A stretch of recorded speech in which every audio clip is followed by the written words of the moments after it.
10 মুহররম দিনে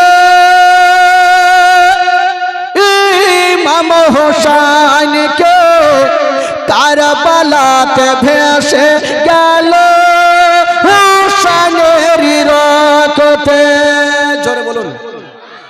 10 মুহররম দিনে জুমার ওয়াক্তে কারবালাতে ভেসে গেল হোসেনের রক্তে।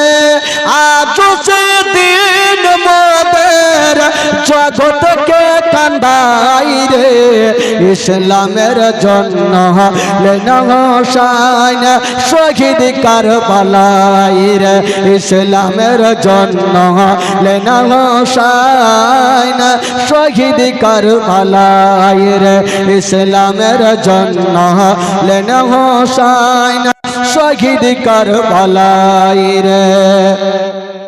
কারবালার ঘটনা শুনে বুক ফেটে যায় রে, ইসলামের জন্য হলেন হোসেন শহীদ কারবালায় রে, ইসলামের জন্য হলেন হোসেন শহীদ কারবালায় রে, ইসলামের জন্য হলেন হোসেন শহীদ কারবালায় রে।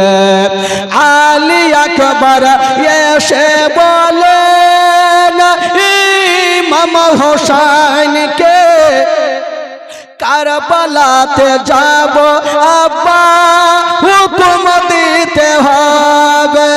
হোসেন বলে যেও না বাবা ফিরে আসবে না রে, ইসলামের জন্য হলেন হোসেন শহীদ কারবালায় রে, ইসলামের জন্য হলেন হোসেন শহীদ কারবালায় রে, ইসলামের জন্য হলেন হোসেন শহীদ কারবালায় রে। তারা ভাবলো যখন ইমাম হোসেন তো একাই নাই, বাচ্চা আছে, ছোট ছোট বাচ্চারা আছে, পানি ছাড়া কেউ থাকতে পারবে না, পানি অবশ্যই লাগবে। তো ভাই চিন্তা করেন, একটা দিন পানি না পান করে থাকবেন, 2 দিন 3 দিন কি করে থাকতে পারবে? বাচ্চা বাচ্চা ছেলেরা পানি বন্ধ করে দেওয়া হলো। ইমাম হোসেন একটা কথা বলেছিল, যতদিন তোরা ফোরাত নদী বন্ধ কর আমি ইয়াজিদের হাতে হাত দিয়ে মুরিদ হব না। কবি লিখেছেন বাবা, ও ফোরাত নদী বন্ধ করে মিটবে কি মনের আশা, আর 3 দিন কেন 7 দিন রইব রে পিপাসা।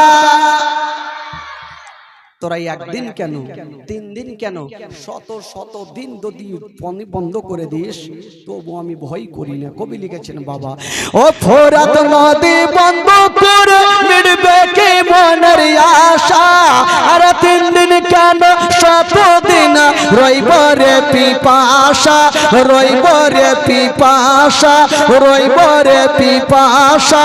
কারবালাতে শহীদ হইয়া, কারবালাতে শহীদ হইয়া বাঁচাবো ঈমান, ধীরে ধীরে চলেন নবী ঈদগাহর ময়দান, ও ধীরে ধীরে চলেন নবী ঈদগাহর ময়দান। 2 কাঁধেতে চেপে আছেন আমার হাসান হোসেন, ধীরে ধীরে চলেন নবী ঈদগাহর ময়দান। বাবা গো, পানি বন্ধ করে দেওয়া হইল। 1 দিন 2 দিন, যখন মুহররম মাসের 10 তারিখ। আচ্ছা বলুন তো ভাই, আপনাদের এলাকায় লাঠি খেলা হয়? হয়? আচ্ছা বলুন তো ভাই, কোন যুক্তিতে লাঠি খেলছে? যদি আপনি এই ঘটনাটা মন থেকে একটু দিল থেকে যদি গভীর মনোভাবে শুনেন, দেখবেন সামনে বছর থেকে আর মুহররম খেলা খেলবেন না। খোদার কসম খেয়ে বলছি ভাই, খেলবেন না। কিন্তু যুবক ছেলেরা তো আছে কুত্তার দুম সোজা হয়ে, আগেই তো বললাম ভাই। তবুও শুনেন ঘটনা, যদি ঈমানটা তাজা হয়, একটু পরিবর্তন যদি হয়। জীবনী বক্তার বহুত মুখে শুনেছেন ভাই, আজকে আমার মুখে শুনেন, কারণ আমি গোটা পশ্চিমবঙ্গের মাটিতে ঘুরি কিন্তু নিজের এলাকায় ঘুরতে পারিনি, নতুন এসেছি আজকে গ্রামে। যখন পানি বন্ধ করে দেওয়া হইল, ইমাম হুসাইন চিন্তা করলেন যে না, ইনারা যখন পানি বন্ধ করেছেন, আমাকে বসে থাকলে চলবে না, আমাকে তারওয়ারি নিয়ে পাহুল মানের মতন যুদ্ধ করব গিয়ে, আর পানি পান করে চলে আসবো। ইমাম হুসাইন যেমনই যাওয়ার জন্য রেডি হচ্ছেন, ভাই হিমার দিক থেকে ছোট্ট বাচ্চার কান্নার আওয়াজ যেন ভেসে আসছে। ইমাম হোসেন ভাবছেন, আল্লাহ, এই বাচ্চার কান্নার আওয়াজ কোথায় থেকে আসছে? ভাই, এই ঘটনা যখন বইয়ে পড়েছিলাম, নিজের চোখের পানি ধরে রাখতে পারি। ইমাম হুসাইন কানটা খাড়া করেছেন, খিমার দিক থেকে হাউমাউ করে কান্নার আওয়াজ। কে কাঁদছেন? 6 মাসের বালক আলী আসগার মার কোলে ছটফট করে করে কাঁদছে। মা, একটু শুনেন খালা, আজকাল যখন বাচ্চা বাচ্চি মার কোলে কাঁদবে, আমার মা বোনেরা বুঝে যাবে বাচ্চা হয়তো দুগ্ধ পান করবে, মা সঙ্গে সঙ্গে স্থানে লাগাইয়া দুগ্ধ পান করাবে। ওই আলী আসগারের মা বেটাকে বুক কানে নিয়েছেন বাবা, যখন মার কোলে চটপট করে করে কাঁদছেন বন্ধুরা। আলী আসগারের মা বেটাকে নিয়ে স্থানে লাগিয়েছেন। মা বোনেরা জানে, যখন কোনো বাচ্চা বাচ্চি মার কোলে কাঁদবে, সর্বপ্রথম ওই মা বাচ্চাকে নিয়ে স্থানে লাগাবে, দুগ্ধ পান করাবে। আলী আসগারের মা বলছেন, বেটা চিন্তা করো না, আমি তোমাকে দুগ্ধ পান করাবো। যেমনই মা স্থানে লাগিয়েছেন বাবা, কোদর কুসুম মায়ের স্থানে এক ফোঁটাও দুগ্ধ আসে না, মায়ের স্থানে দুগ্ধ নাই।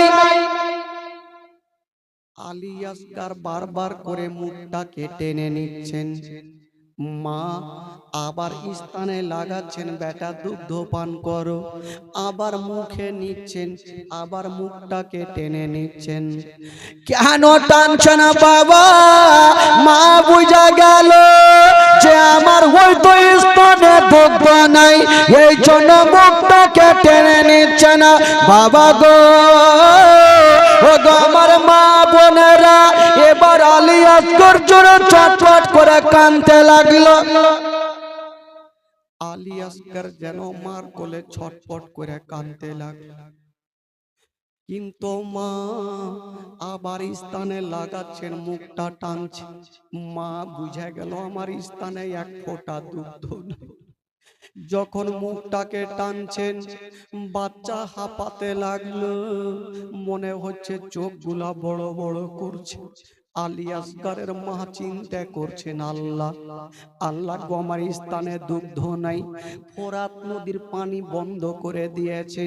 আল্লাহ গো, যদি অল্প পানি পেতাম আমার সন্তানের হুল কমে দিতাম।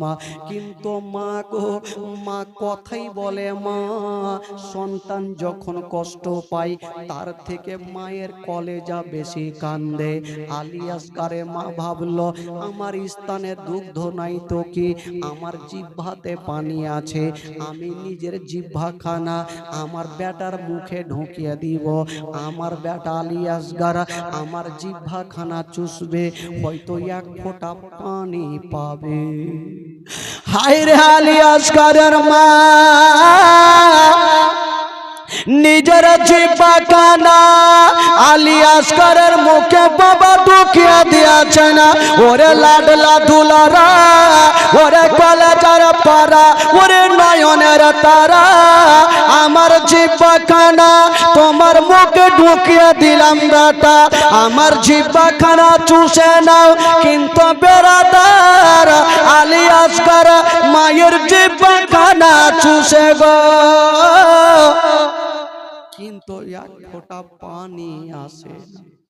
মা দেখবেন বাবা হাতের তালু যদি বারবার ঘষটানো হয় দেখবেন আগুনের মতো গরম হয়ে যাবে। আলী আসগারের মা বুঝে গেল হয়তো আমার জিহ্বাতে পানি নেই। বাবা গো, আলী আসগার বারবার করে জিহ্বাখানা ছেড়ে দিচ্ছেন। আলী আসগারের মা হাউ মাউ করে কাঁদতেন।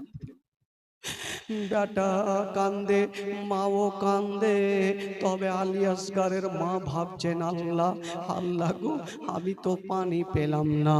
আমার কোলে যদি আমার আলী আসগারের ইন্তিকাল হয়ে যায়, আমার স্বামীর সামনে আমি কেমন করে উত্তর দিব? আমার বেটাকে নিয়ে যাব, আমার স্বামীর কাছে একটু পানি চাইব। হায় রে আলী আসগারের মা বেটাকে বুকানে নিয়েছে না, আঁচলের ভিতরে ভরে নিয়েছে না বাবা, কিন্তু আঁচলের ভিতরে ভরেছেন বাচ্চা ছটফট করছে। এক পা দুই পা করে স্বামীর সামনে দাঁড়িয়ে গেল, ইমাম হোসেনের সামনে দাঁড়িয়ে গেল। ওরে যুবকেরা শুনেন ভাই, যখন ইমাম হোসেনের সামনে দাঁড়িয়ে গেল বলছেন স্বামী গো, ও গো আমার মাথার তাজ, আমি বিয়ের পর থেকে নিয়ে আপনার কাছে কোনো জিনিসের দাবি করিনি, আজকে একটা জিনিস চাইবো, দয়া করে আপনি না করবেন না। বলছেন বিবি আমার, আচ্ছা বলো তুমি আমার কাছে কি চাইছো বলো। বলছেন স্বামী গো, আপনার কাছে আমি টাকা চাইবো না, পয়সা চাইবো না। ও স্বামী আমার, এই যে দেখছেন আমার 6 মাসের বালক আলী আসগার ছটফট করছে, হুজুর হুজুর একটু পানি দিবেন না, একটু পানি দেন, আমার বেটার হুল কমে দিবে, আমার বেটা যদি আরামে ঘুমাই আমি মা আরামে ঘুমাবো, হুজুর একটু পানি দেন। ইমাম হোসেন বলছেন বিবি কেমন কথা বলছো, তুমি কি জানো না ওই ইয়াজিদের সৈন্যরা ফোরাত নদীর পানিকে বন্ধ করে দিয়েছে, তারা পানি দিবেন। বলছেন হুজুর গো, একটু তাদের কাছে পানি নিয়ে আসেন, হয়তো তারা পানি দিবে। কত কথা বলবো ভাই, বলতে বের হই না কিন্তু বলতেই হবে। বাবা গো, 22 বছরের বেটা জয়নাল আবেদিন কানতে কানতে চলে আসলো, আব্বা আব্বা গো আমার গায়ে এত জ্বর লেগে আছে আব্বা, তবু আব্বা আপনার কাছে পানি চাইবো না আব্বা, আমার ভাই আলী আসগারের জন্য একটু পানির ব্যবস্থা করে দেন আব্বা। কথা চলছে ভাই, বাপ বেটাতে কথা চলছে। 7 বছরের সাকিনা কানতে কানতে বাপের হাত ধরেছেন, আব্বা আমার হুলকুমটা শুকিয়ে গেছে, আমিও 3 দিন থেকে পানি পান করিনি আব্বা, তবু আপনার কাছে পানি চাইবো না আব্বা, আমার আলী আসগারের জন্য একটু পানির ব্যবস্থা করে দেন আব্বা। সবাই যখন কাঁদতে লাগলো মা, ইমাম হোসেন বলছেন আমার আলিয়ারা, তোমরা কি জানো না ইয়াজিদের সৈন্যরা পানি বন্ধ করে দিয়েছে, তারা পানি দিবে না। আহলিয়ারা বলছে না হুজুর গো, একবার এক কাজ করো না, আলী আসগারকে তাদের কাছে নিয়ে যান, দুশমনদের কাছে নিয়ে যান। আচ্ছা বলুন তো ভাই, যে যত দুশ্মন হোক না কেন তার দিলখানা অবশ্যই কিছু না কিছু জায়গাতে নরম হবে ভাই। সাকিনা কি বলছে জানেন? 7 বছরের সাকিনা বাপের হাত ধরে বলছেন আব্বা আব্বা আমার আলী আসগার ভাইটা যে ছটফট করে খাচ্ছে, আব্বা একটু নিয়ে যান না, আমার ভাইয়ের চেহারা দেখলে বাঘের দিল পর্যন্ত গলে যাবে, আমার ভাইয়ের চেহারা দেখলে পাহাড় পর্যন্ত গলে যাবে, আব্বা গো একটু নিয়ে যান, আর দুশমনদের সামনে একটু রেখে দেন, যদি কাউরি দিলে দয়া হয় ময়া হয় তখন তারা পানি দিবে আব্বা। ইমাম হোসেন বলেছিল ওরে বেটে সাকিনা, আমি জানি রে মা জানি ওই ইয়াজিদের সৈন্যরা তারা কখনো পানি দিবে না রে মা, ওরে বেটি সাকিনা আমি যাব না। সাকিনা বলছে না আব্বা গো, আমার ভাই যা চটপট করছে আব্বা আমি দেখতে পারি না।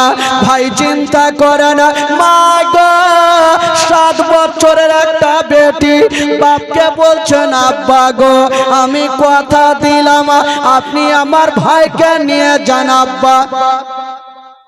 ইমাম হোসেন ওই কথা বলিস, ইমাম হোসেন বলল ওরে আমার আহালিয়ারা আমি জানি তোমরা বলছো তাহলে আমি যাচ্ছি, কিন্তু তারা পানি দিবে না। ইমাম হোসেন বলল যখন আমি যাব, ওরে আলী আসগারের মা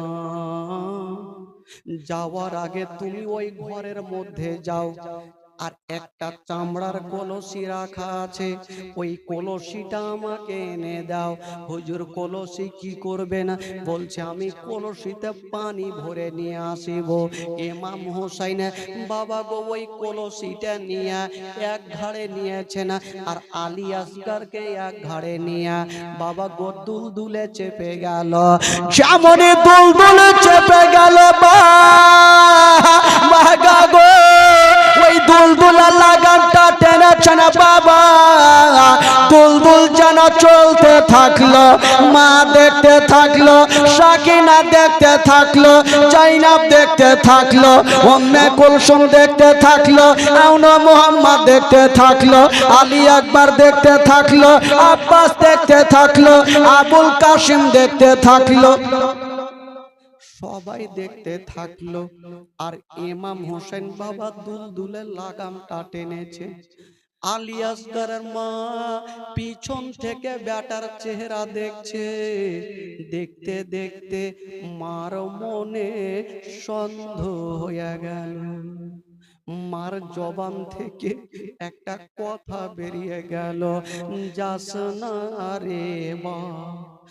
আলী আসগার কারবালার ময়দানে যাস না রে বাপ।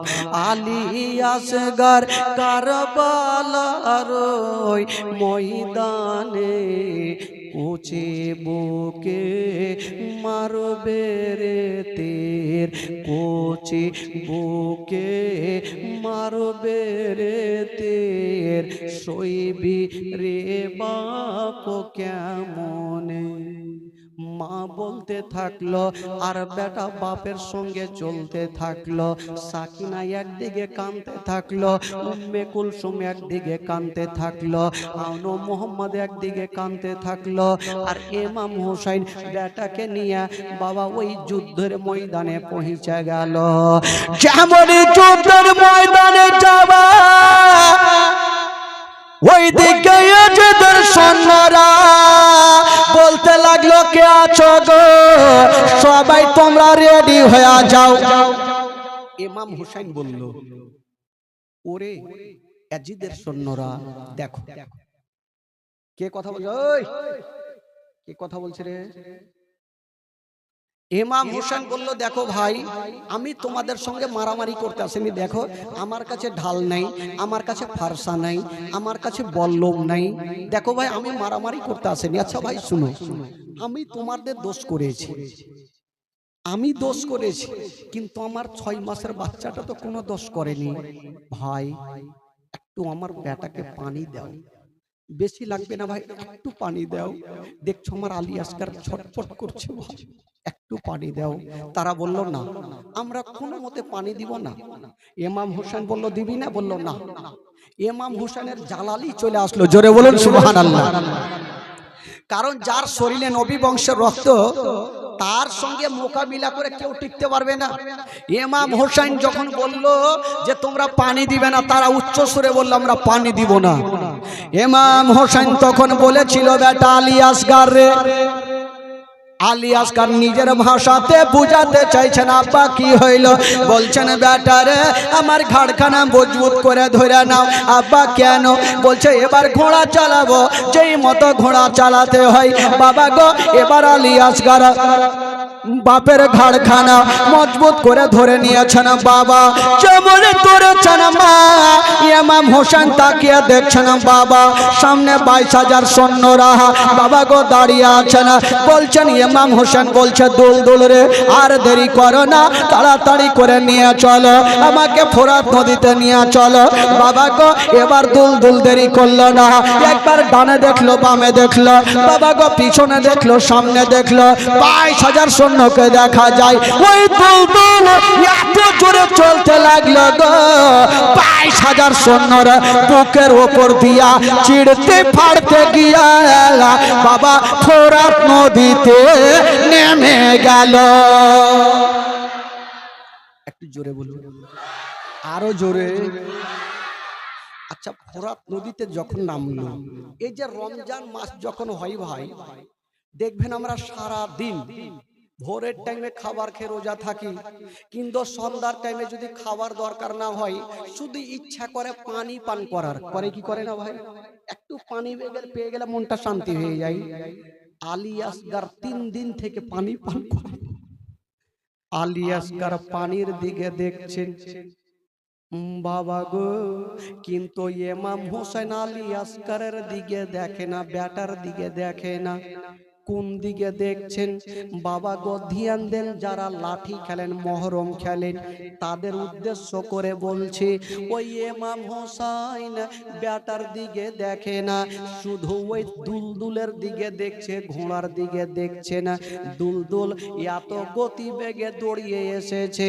বাবা গো শরীর দিয়ে ঘাম বের হচ্ছে বাবা গো ইমাম হোসেন বলছে দুলদুল রে এই পানি আমার জন্য মানা আমার সন্তানের জন্য মানা আমার আহালিয়াদের জন্য মানা কিন্তু তোর জন্য মানা নেই তোর লাগামটা ছেড়ে দিলাম যত পারবি আসুধা করে পানি পান কর একটু লক্ষ্য করেন ভাই ওই দুলদুলের লাগামটা ছেড়েছেন দুলদুল নিজের মুখটাকে ঠান্ডা পানিতে চুবড়ে দিয়েছেন এখন পর্যন্ত পানি টান মারেনি পানি টান মারতে যাবে কানটা খাড়া করে দিয়া বাপ বেটার কথা শুনছে ভাই খোদার কসম বাপ বেটার কথা শুনছে ইমাম কি বলে আলী আসগার বলছেন আব্বা গো দেরি করবেন না আব্বা একটু পানি পান করিয়ে দেন আব্বা ইমাম হোসেন বলেছিল বেটা রে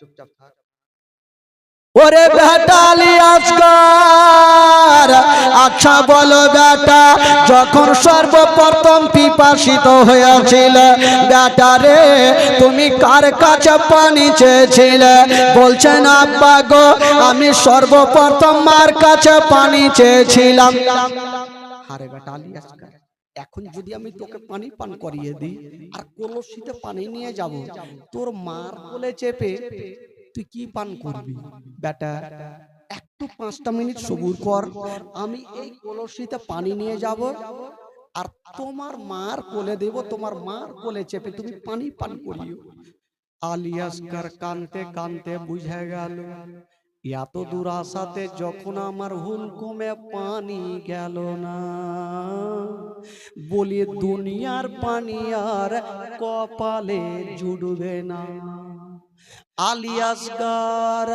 বাপের কোলে আছে ইমাম হোসেন কলসিতে এক কলসি পানি ভরে ঘাড়ে রেখেছেন আলী আসগার বলছেন আব্বা গো চলো বাবা ইমাম হোসেন যেমনই দুলদুলের লাগামটা টানলো খোদার কসম ওই দুলদুল এক ফোঁটা পানি পান করেনি ওই ইমাম হোসেন বলছে দুলদুল রে আমাদের বাপ বেটাকে নিয়ে চলো ওই দুলদুল একটা উত্তর করছেন ওগো মা ফাতেমার বেটা হোসাইন আপনি যতক্ষণ পর্যন্ত আমাদের ক্ষমা করবে না হুজুর আপনাদের বাপ বেটাকে আমি খিমাতে পৌঁছাবো ইমাম হোসেন বলছে দুলদুল রে তুই এমন কি অন্যায় করেছিস কেন ক্ষমা চাইছিস বল বলছেন হুজুর গো আমি একটা মারাত্মক ভুল করে ফেলেছি বলল কি ভুল বলছেন হুজুর গো আমি যাকে পানি পান করার কারণে আমি 22,000 সৈন্যর বুকের ওপর দিয়ে চলে আসলাম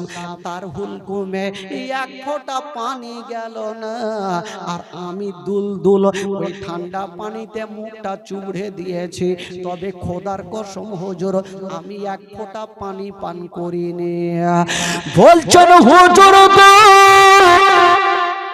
যতক্ষণ পর্যন্ত আপনি ক্ষমা না করবেন ততক্ষণ পর্যন্ত আমি বাপ বেটাকে নিয়ে যাব না।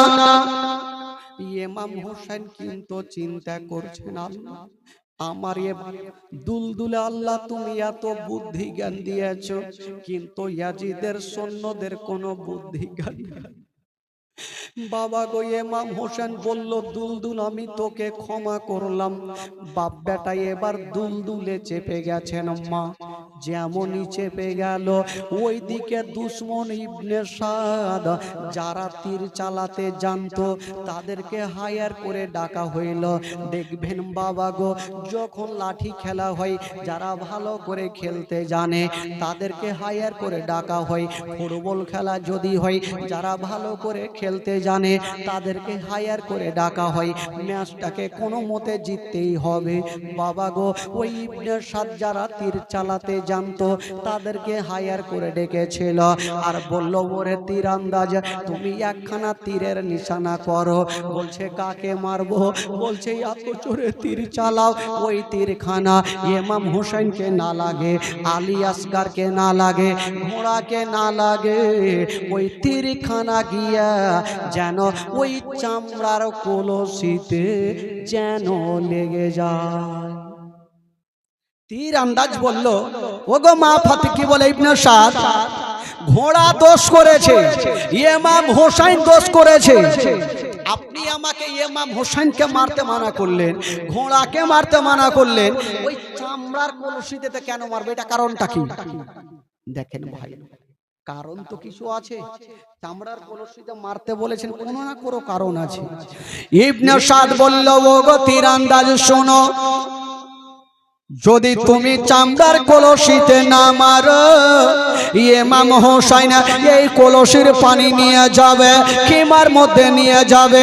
এই কলসির পানি আলী একবার পান করবে, এই কলসির পানি জাইনাব পান করবে, এই কলসির পানি উম্মে কুলসুম পান করবে, এই কলসির পানি আব্বাস পান করবে, এই কলসির পানি আবুল কাসিম পান করবে, এই কলসির পানি যেন সাকিনা পান করবে। আর তারা যদি পানি পান করে আমাদের একটাকেও চিন্তা রাখবে না। জোরে বলো। এত তাদের দেখে ভয়, একটাকেও জিন্দা রাখবে না, এই জন্য তুমি চামড়ার কলসিতে মারো। তীর আন্দাজ যদি মারে তো লাগবে না ভাই? অবশ্যই লাগবে। ওই তীর আন্দাজে একটা নিশানা করেছেন ভাই, এত জোরে নিশানা করেছেন বন্ধুরা, এমন তীর আন্দাজ ছিল তারা তীরখানা যেই জায়গাতে মেরে দেয়, ডানে যায় না বামে যায় না, যেই গাছটাকে মেরে দিত সেই গাছটাকে লেগে যেত। এত খতরনাক তীর আন্দাজ ছিল, এত জোরে তীরখানা চালিয়েছে ওই তীরখানা গিয়া আলী আসগারকে লাগলো না, ঘোড়াকে লাগলো না, ইমাম হোসেনকে লাগলো না, ওই তীরখানা গিয়া ওই চামড়ার কলসিতে যেন লেগে গেল। ভাই, চামড়ার কলসিতে লেগে গেছে। একটা মুখ ওপরে বাঁধা ছিল আর নিচে লাগলো একটা মুখ চালু হয়ে গেল। কলসির পানি টস টস করে ফোরাত নদীতে পড়ছে। মা 6 মাসের আলী আসগার বলছেন, আব্বা গো, যেই পানি মার কোলে চেপে পান করতাম আব্বা, সেই পানি তো এখন নদীতে পড়ে গেল আব্বা, এখন আমি কি পান করব আব্বা? কথা তো ঠিকই। ইমাম হোসেন বলছেন, বেটা তুমি চিন্তা করো না রে লাল, ওরে লাডলা দুলারা, আমি এখনই তোমাকে পানি পান করাবো। খোদার কসম ভাই, একটু ধ্যান দেন গো মা। ওই 6 মাসের বালক পানির আশাতে বাবা গো বাপের ঘালে ছটপট করছে। ইমাম হোসেন বলছে, বেটা এখনই তোমাকে পানি পান করাবো। মারবো। এক চুল্লু পানি হাতে নিয়েছে না, যেমনই হাতে নিয়েছে মা, মনের ধারণা আলী আসগরকে কোলে নামাবো, আর এই ঠান্ডা পানি আমি ব্যাটার হুলকুমে দিব, হুলকুমে পানিটা যাবে, ব্যাটার জীবনটা বেঁচে যাবে। যেমনই বাবা গো ওই ঠান্ডা পানি মা যেমনই চুল্লতে নিয়েছে ভাগ, ইবনে সাদ বলল, ওরে তীরন্দাজ, এবার তুমি তীর চালাও। তবে তীরন্দাজ শুনো, ওই তীরখানা এমনিতে চালাবে না, ওই তীরের আগালে হীরক চূর্ণ জহর লাগিয়ে দাও। বাবা, হীরক চূর্ণ জহর, আচ্ছা বলুন তো কে কাকে খাইয়েছিল? একটু বলিনি ভাই, একদিন প্রথম দিন দ্বিতীয় রাত্রে বলেছিলাম। ওই হীরক চূর্ণ জহর ইমাম হাসানকে খাইয়েছিল। ইমাম হাসান জীবিত থাকেনি। বাবা গো, ইবনে সাদ বলল, এক কাজ করো বাবা, ওই তীরের আগালে হীরক চূর্ণ জহর লাগিয়ে দাও আর তীরখানা চালাও। বলল, তীর কাকে মারবো?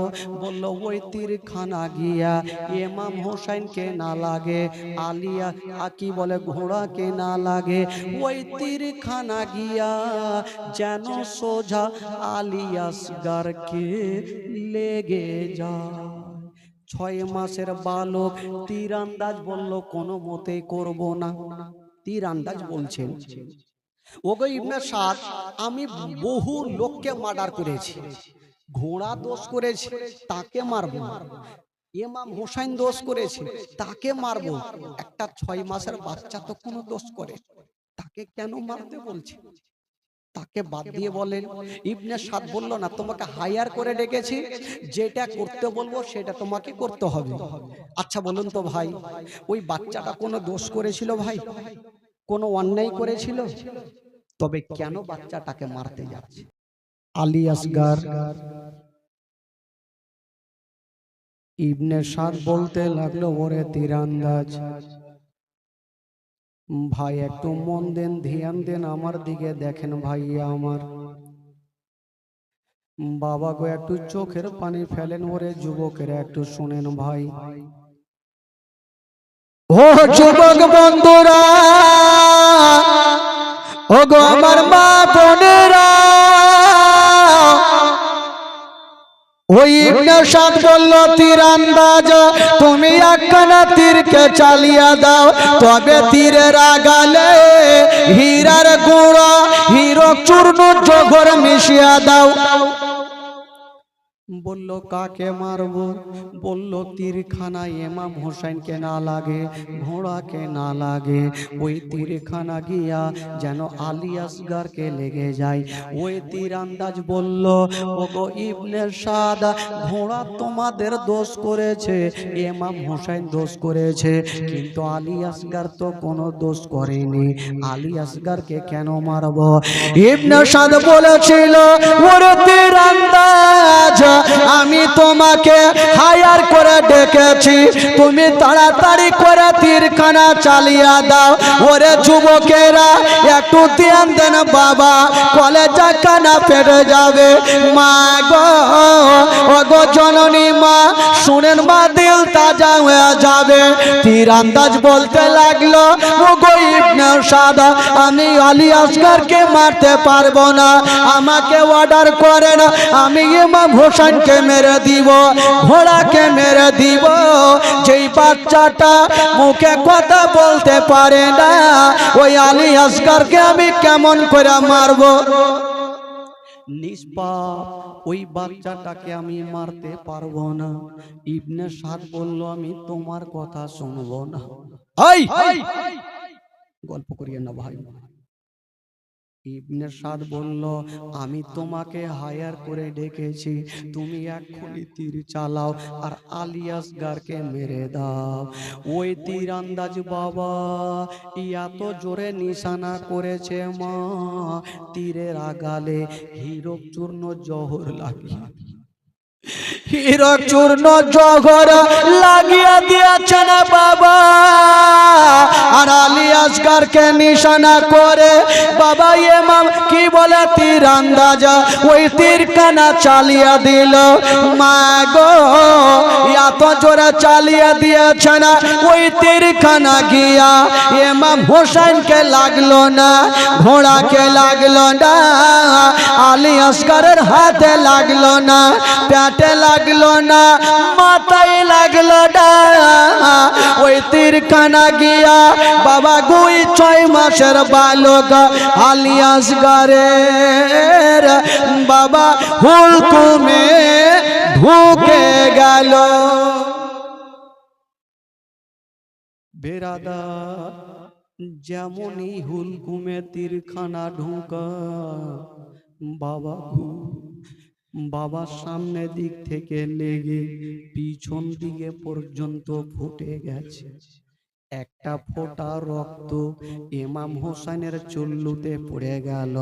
যেই পানিখানা এই পাহাতের মধ্যে নিয়েছিল, একটা ফোঁটা পানিতে রক্ত। ইমাম হোসেন বলছেন, আল্লাহ আমার রক্ত কোথায় থেকে আসলো? পানিখানা চালিয়ে দিয়েছে। ইমাম হোসেন চিন্তা করছে না। তবে বেরাদার বন্ধুরা, যেমনই বাবা গো ওই তীরখানা লেগেছে বা হুলকুমে তীরখানা লেগেছে, আলী আসগর শুধু একবার যেন হিলেছেন বন্ধুরা, আর যেন বাপের কোলে যেন ঘুমিয়ে গেল। আলী আসগর বাপের কোলে ঘুমিয়ে গেছে, ছটফট করে। ইমাম হোসেন ভাবছেন, আল্লাহ আমার বেটা এতক্ষণ ছটফট করছিল, এখন কেন ছটফট করে না?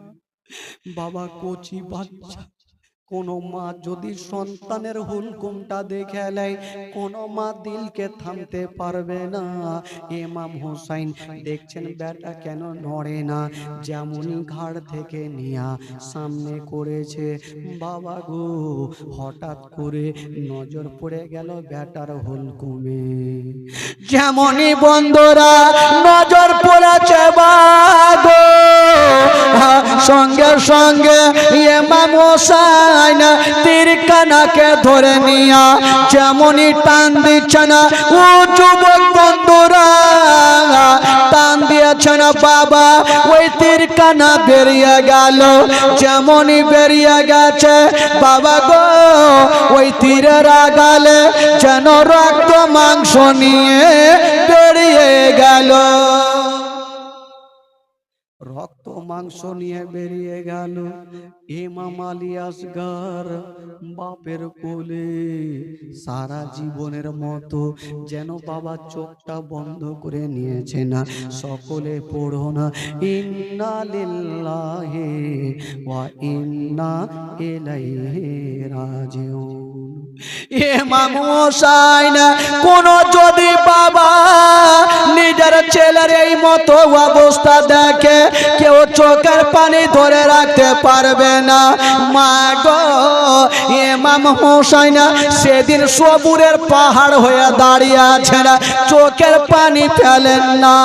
বাবা গো আলী আসগরকে ঘাড়ে নিয়েছেন, গামছা দিয়ে চেহারাটাকে ঢেকে নিয়ে বলছে, দুলদুল রে দেরি করো না, তাড়াতাড়ি করে আমাকে খিমাতে নিয়ে চলো। আমার আলী আসগর এমনই পানি পান করেছে, আরে কখনো পানি চাই, আর কখনো পানি চাইবে। আলী আসগর বাবা ঘাড়ে নিয়ে যেন দুলদুলে চেপে গেল। যেমনই চেপে গেছে মা, ওইদিকে 7 বছরের সাকিনা রাস্তাতে দাঁড়িয়ে আছে আর নিজের মাকে ডাকছে, বলছে মা গো আমি জানি মা, আমার ভাইকে বাঘে দেখলে বাঘের দিল পর্যন্ত পর্যন্ত গলে যাবে। মা গো আমার ভাইকে পাহাড়ে দেখলে পাহাড় পর্যন্ত গলে যাবে। মা গো আমি জানি মা আমার ভাইকে তারা পানি দিবে। বলছে হারে বেটি কই তোর ভাই? বলছে মা গো ওই যে আমার আব্বা ঘাড়ে করে নিয়ে আসছে। মা জিজ্ঞেস করছেন সাকিনাকে, হারে বেটি তুই এত দূরে, তোর আব্বা তোর ভাই কোলে, তুই কেমন করে জানলি মা যে তোর ভাই পানি পান করেছে? দেখেন 7 বছরের সাকিনা কি বলছেন। বলছেন মা গো যাওয়ার সময়তে আমার ভাই আমার আব্বার ঘাড়ে চেপে ছটফট করে কাটা মুরগির মতো লাফাচ্ছিল মা। কিন্তু যখন আসছে মা একটু তাকিয়ে দেখেন আমার ভাই আব্বার কোলে কত আরামে ঘুমিয়ে গেছে। হয়তো তারা পানি পান করিয়েছে, আমার ভাই একটু আব্বার কোলে আরাম করছে মা। বলছেন বেটি রে একটু কাছে আসতে দাও মা। একটু কাছাকাছি হইল, ইমাম হোসেন দুলদুল থেকে নেমে গেল। যেমনই নামলো ইমাম হোসেনের গায়ে রক্ত লাগা। বিবি বলছে স্বামী গো, ও গো আমার মাথার তাজ, আমি জানি আমার বেটা আলী আসগারকে পানি তারা দিবে, কিন্তু স্বামী গো আপনার চেহারাতে রক্ত কেন লাগা? ইমাম হোসেন বলছেন বিবি রে তোমাকে একটা কথা বলে দি, আমার আলী আসগার এমনই পানি পান করেছে, আর কখনো তোমার কাছে পানি চাইবে না। বাবা গো ইমাম হোসাইন বলছেন বিবি আমার, এই যে আমার আলী আসগারকে তুমি কোলে নিয়ে নাও। এই জন্য কবি লিখেছেন বাবা ওই মামা হোসাইন বেটাকে নিয়া গেল নদীর ধারে, একটু পানি দাও না ভাই আলী আসগারে। জোরে বলুন, আরো জোরে। ও বেটাকে নিয়া ইমাম হোসেন গেল নদীর ধারে, একটু পানি দাও না ভাই আলী আসগারে। ও ছেলেকে নিয়া ইমাম হোসেন গেল নদীর ধারে, একটু পানি দাও না ভাই আলী আসগারে। তীর খেয়ে আলী আসগার হিলে ডলে না, তীর খেয়ে আলী আসগার হিলে ডলে না। তারা পানি দিল না গো, তারা পানি দিল না। ইমাম হোসেনের হস্ত ধরে কান্দে সাকিনা, আব্বা ছেড়ে যেও না গো, আব্বা রেখে যেও না। ও ছেলেকে নিয়া ইমাম হোসেন খিমার মধ্যে গেল, আরে আপন কোল হতে স্বামী বিবির কোলে দিল। ইমাম হোসেন বেটাকে নিয়া খিমার মধ্যে গেল, আপন কোল হতে স্বামী বিবির কোলে দিল। বিবি বলে আর কত কাল সইব যন্ত্রণা, বিবি বলে আর কত কাল সহিব যন্ত্রণা, আর তো প্রাণে সহে না গোস্বামী, প্রাণে সহে না গোস্বামী, প্রাণে সহে না গোস্বামী, প্রাণে সহে না। ইমাম হোসেনের হস্ত ধরে কান্দে সাকিনা, আব্বা ছেড়ে যাইও না গো, আব্বা রেখে যাইও না। জোরে বলুন, আরো জোরে বলুন। ওই ইমাম হোসেন কারবালা যায় ঘোড়ার ওপর চড়ে, আরে মা সাকিনা পড়ে আছেন ঘোড়ার পা ধরে। ইমাম হোসেন কারবালা যায় ঘোড়ার ওপর চড়ে, আরে মা সাকিনা পড়ে আছেন ঘোড়ার পা ধরে। এতই করে বুঝাইয়া বা হৃদয় মানে না, এতই করে বুঝাই আব্বা হৃদয় মানে না আব্বা ছেড়ে যাইও না গো আব্বা রেখে যাইও না ইমাম হোসেনের হস্ত ধরে কান্দে সাকিনা আব্বা ছেড়ে যাইও না গো আব্বা রেখে যাইও না ও নবী পাকের পাগড়ি খানা মাথায় বাঁধিল আরে সেরে খোদার তারওয়ারি হাতে যে নিল জোরে বলো ও নবী পাকের পাগড়ি খানা মাথায় বাঁধিল সেরে খোদার তারওয়ারি হাতে যে নিল চাচা হামজার ঢাল নিয়ে হলো রওয়ানা চাচা হামজার ঢাল নিয়ে হলো রওয়ানা আব্বা ছেড়ে যাইও না গো আব্বা রেখে যাইও না ইমাম হোসেনের হস্ত ধরে কান্দে সাকিনা আব্বা ছেড়ে যেও না গো আব্বা রেখে যেও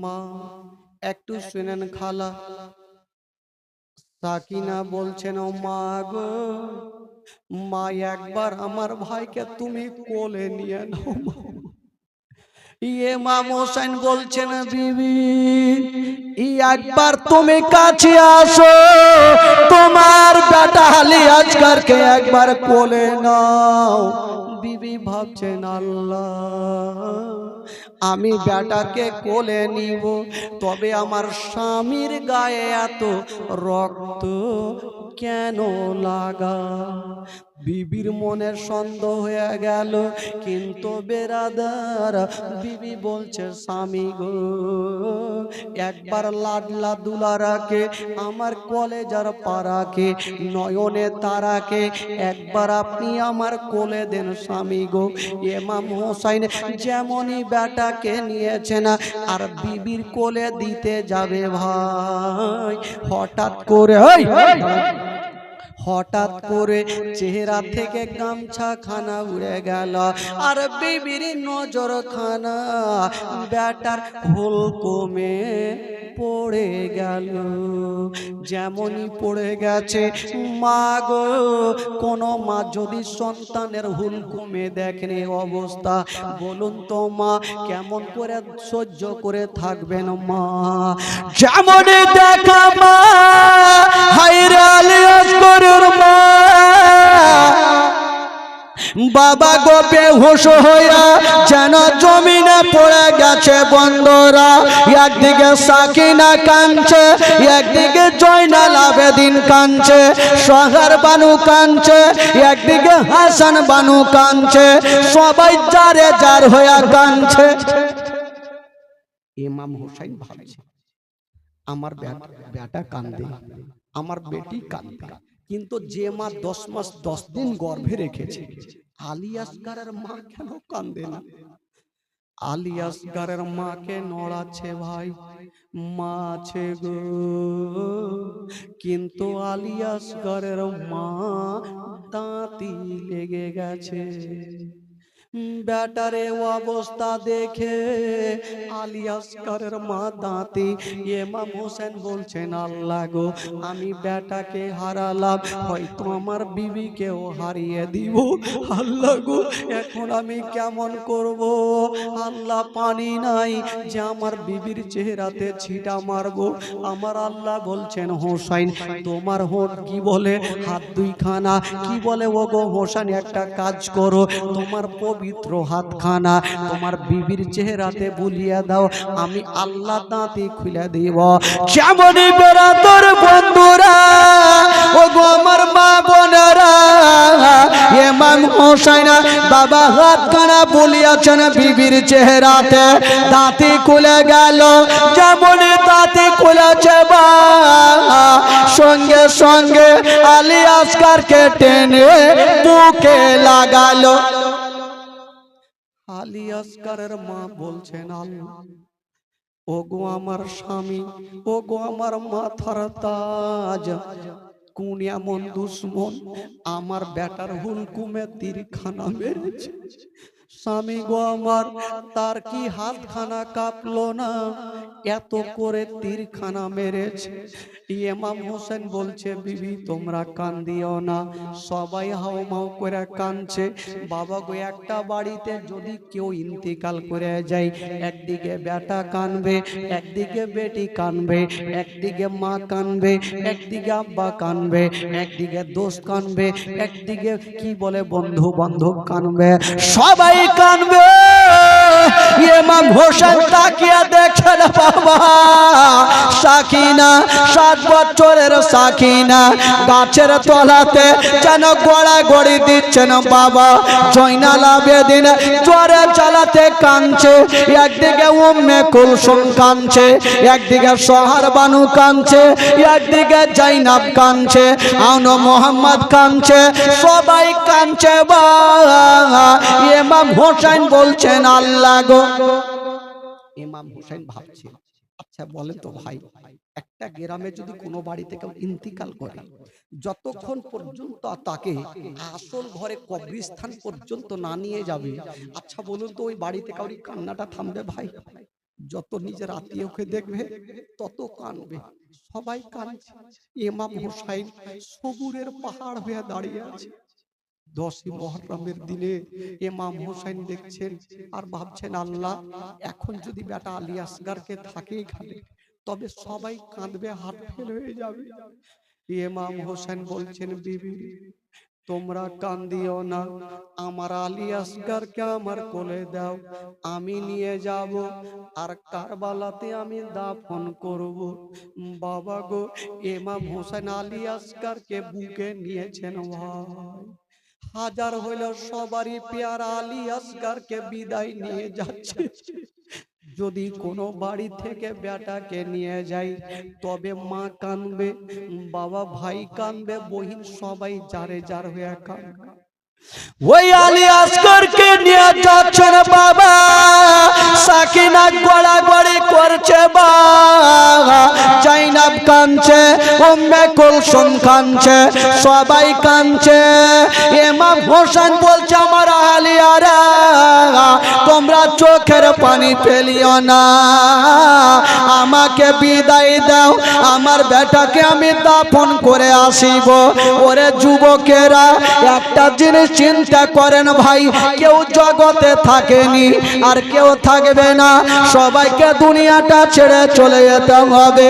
মা গো, 3.5 জায়গাতে সবাইকে থাকতে হবে। মা বেরাদার বন্ধুরা, আলী আসগারকে নিয়ে যাওয়া হইল, কবর তৈরি করেছে, আলী আসগারকে কবরে রেখে দিয়া মাটি দিয়েছেন ভাই, জমনি মাটি দেওয়া। সন্তানকে যদি বাবা কবর দেয়, মাটি দেয়, আচ্ছা বলুন তো বাবার দিলটা কত ফাটবে। ইমাম হোসেন তাও চোখের পানি ফেলছে। কেন জানেন? ইয়াজিদের সৈন্যরা যদি আমার চোখে পানি দেখে, তারা ঠাট্টা করবে যে ইমাম হোসেন দুর্বল হয়ে গেছে। ইমাম হোসেন বলছেন, ওরে ইয়াজিদের সৈন্যরা, তোরা কি ভাবছিস একটা আলী আসগারকে শহীদ করে দিয়ে তোরা ভাবছিস ইয়াজিদের হাতে হাত দিয়ে মুরিদ হব? একটা আলী আসগার কেন, হাজার হাজার আলী আসগারকে যদি আমাকে কারবালার প্রান্তরে কুরবানি করে হয় দিয়ে দেব, কিন্তু ইয়াজিদের হাতে হাত দিয়ে আমি মুরিদ হব না। ইয়াজিদের হাতে হাত দিয়ে আমি মুরিদ হব না। বাবা গো, ইমাম হোসেন একটা জায়গাতে দাঁড়িয়ে আছে, হঠাৎ করে একটা মদিনার দিক থেকে একটা লোক চলে আসিল, ইমাম হোসেনের সামনে দাঁড়িয়ে গেল।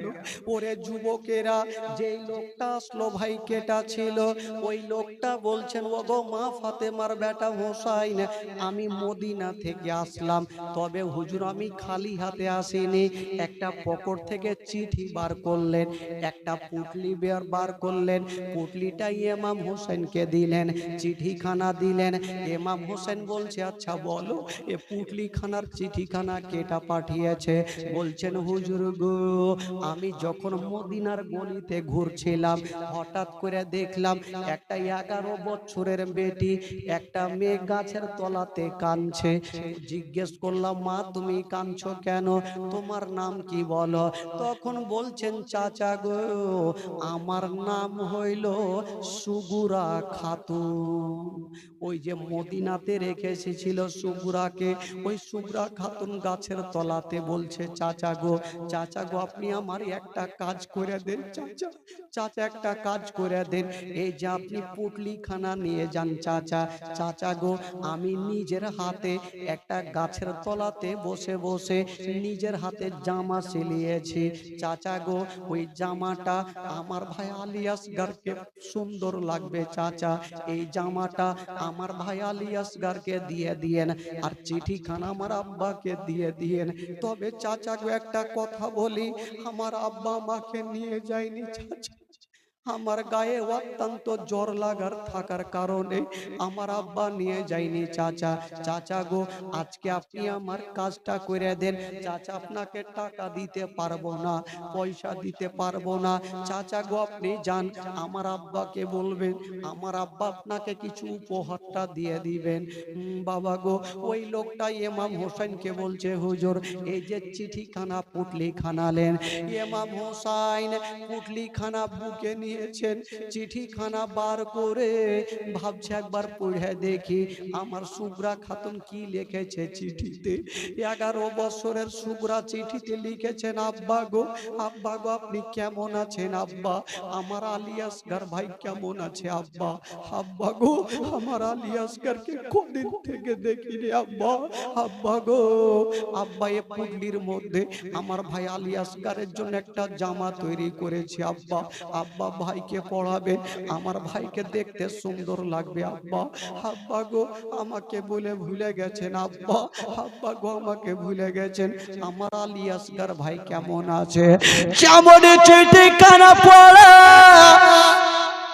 ইমাম হোসেন দিলকে থামতে পারলে না, হাউ হাউ করে কাঁদতে লাগলো, হাউ মাউ করে কাঁদতে লাগলো।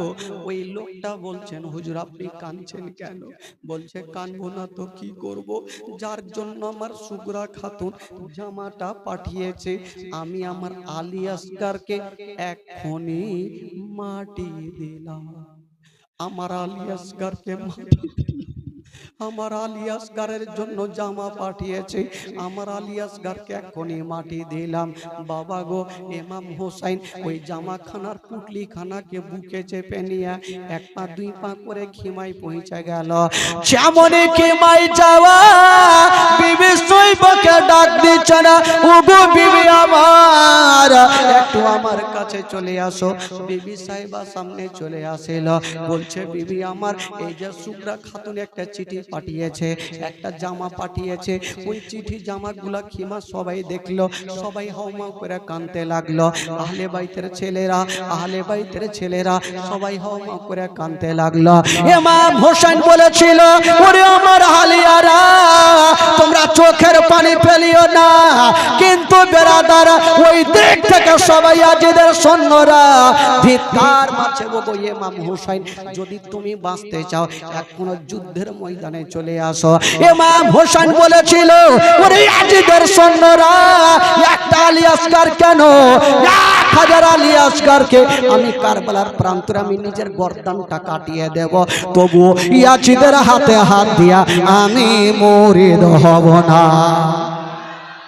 জোরে বলুন একটা আলী আসগার কেন, হাজার হাজার আলী আসগারকে আল্লাহর রাহে কুরবানি করে দেব, কিন্তু ইয়াজিদের হাতে হাত দিয়ে মুরিদ হব না। বেরাদার বন্ধুগণ রাত্রি পারে 1:45 বাজলো, তবে ভাই কালকে হবে শেষ রাত্রি, শেষ দোয়া, শেষ ফাতেহা অবশ্যই হবে।